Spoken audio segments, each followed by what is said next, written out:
Hello, ladies and gentlemen. Welcome back to another episode here on European Confessions. The following story that you're going to be listening to, it was sent to me by one of our brother, and this is the translation of that message that he sent to me.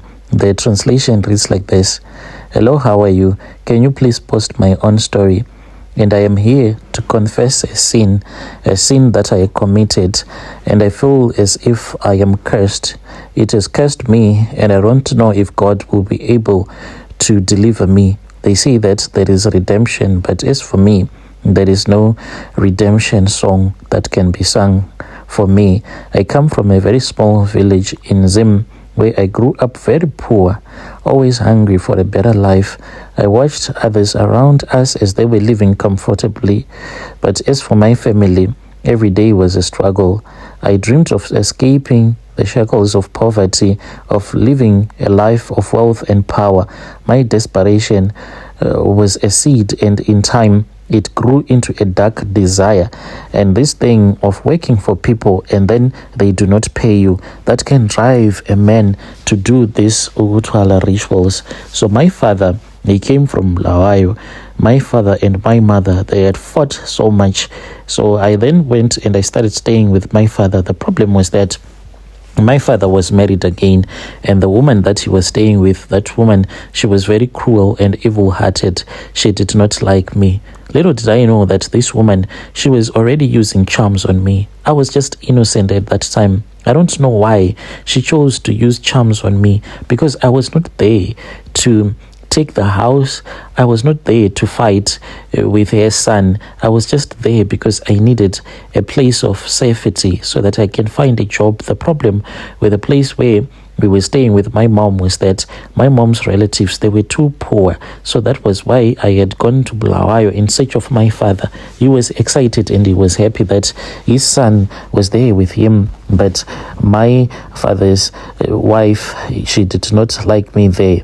And the way that I got to know that she was using charms on me, I had gotten a job at this other place, and I was going to work there as someone who would be washing cars as well as buses at that garage. But I only worked one day, and then I was told that I was not supposed to return back to work the following day. So that is how I got fired. For what reason, I do not even know. Anyway, I then said, the way that I am working and nothing is happening in my life, maybe I need to go to the Red Garment Prophets. So I started going to a Red Garment Prophet church until one day there was this other man, a prophet. This prophet, in Shona, they call it Ukuthwala. What it means is that a prophet will come to you, then the prophet will force the spirit. It can be the spirit of a tokoloshi, any demonic spirit. It will start to manifest, but this spirit won't be talking through you. They can call another person, then that person will be possessed by that spirit of the tokoloshi. Then the spirit will start to speak. So that spirit then started talking, and it said that it was a spirit that had been woken up from the graves by my stepmother, for she wanted me to suffer. The reason as to why she wanted me to suffer, it was because she wanted my father to lose hope, all hope in me, so that he can only focus his attention on my stepbrother. I was truly heartbroken. From that day, that was when I said, my stepmother is a Pentecostal woman. She is a Christian, but yet this is what she does. Let me fight fire with fire, and let us see where it is going to end up. So I then started going to different sangomas, and when I went to this other sangoma, my purpose was me wanting to do Ukuthwala rituals, and I became obsessed. Obsession. I became obsessed over it, such that when I would be walking even at night, when I would see it might be a pregnant woman, like in that street where I used to stay in Lawayo, there was this other young woman, she was pregnant. So I kept on looking at her, sometimes even following her at night, saying that just imagine that I had someone who is very rich, already a ritualist, and maybe they want the blood of a pregnant woman, even the child that she is carrying. I am here. I am willing to destroy this woman. Give me any weapon of your choice, a knife, whatever, I can destroy this woman and hand the blood in a silver platter to you. So through this other Sangoma, that was when I was taken to his village. In his village, he told me that was where there was this other man whom he used to work with, the man who used to strengthen him. I went there and then I was asked if I was willing to do the necessary rituals. And I said that yes, indeed, I was willing to do the necessary rituals. So after that, I was then given a task. I was given a task to return back to the village where I had left my siblings.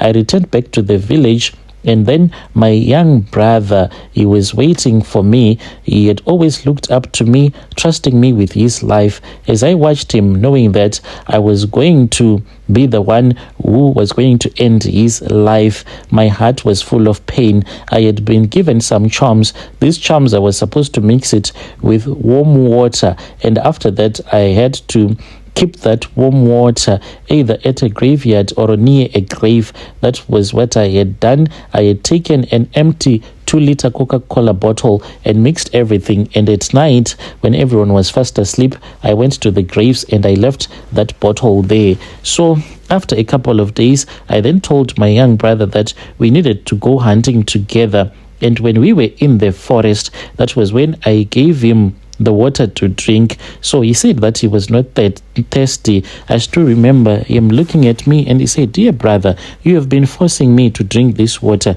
but I am not thirsty. Once I am thirsty, don't you know that when a man is thirsty, he will ask for water or even take it by force if he is too thirsty?" I forced him, Brother Nashi. I was holding a spear. I then started fighting with him. We fought for a very long time until I grabbed the knife from him. He was not so strong as I was, and then I placed the knife right on his neck and I was like, "I want you to drink this water." He looked at me and he said, "Oh brother, what have you done? Oh brother, what have you done? Why are you forcing me to drink this water? Is there rat poison in this water?" And I said, "No, just drink this water." He then drank the water.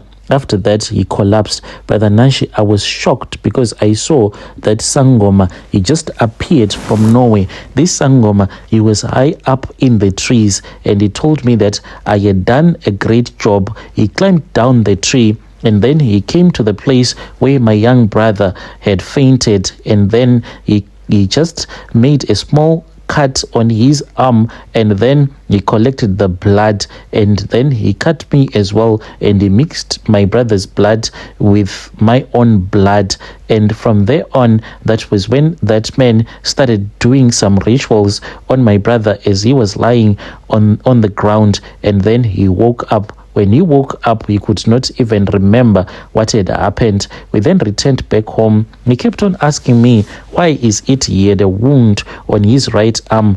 I could not tell him what had happened. We returned back home, and then I was told that I was supposed to leave the village, so I did not go to Bulawayo. I then came to the capital city here in Harare, and that was when I started making money. I made so much money until my brother passed away, but I could not go and be with my mom at the time when my brother had passed away, for those were the rules of the covenant. When there is a funeral in the family, there are times when I am supposed to go, then there are times when I am not supposed to go. My young brother was buried when I was not there. I only returned back to the village. This was 2 years later, because I had some rituals that I needed to fulfill. My mother, I had always been sending her some money so that she can buy some food to eat.